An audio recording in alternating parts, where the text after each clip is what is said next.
Well, this morning, former President Trump indicted again. Trump is facing a superseding indictment from special counsel Jack Smith for his alleged efforts to overturn the 2020 election.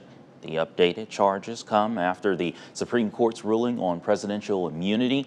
Trump denies all wrongdoing in the case. ABC's Perry Russum is in Washington. The new superseding indictment charges former President Trump with the same 4 crimes as the previous indictment, including conspiracy to defraud the United States, to obstruct the certification of electoral votes on January 6th, and conspiracy against the right to vote and to have one's vote counted. What's different is the charges are now only for what he allegedly did as a candidate for office, not as president, in his alleged attempts to overturn the 2020 election.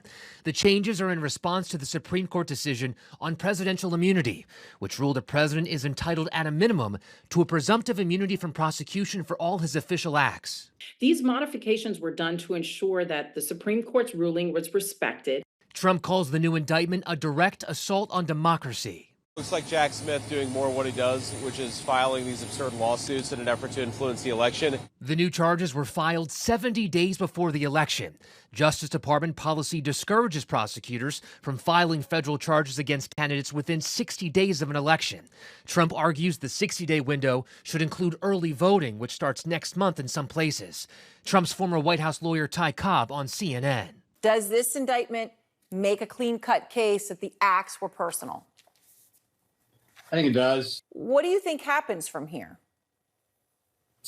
Oh, he won't take this seriously until the, final gavel comes down and the jurors come back and say guilty and, he actually gets sentenced. This will be a lot of delaying tactics by his lawyers. This case is different from Trump's classified documents case that was thrown out after the ruling on presidential immunity. Jack Smith is also overseeing that case and is appealing that decision. Perry Russum, ABC News, Washington. Because of the changes, this new indictment is 36 pages, while the original indictment was 45.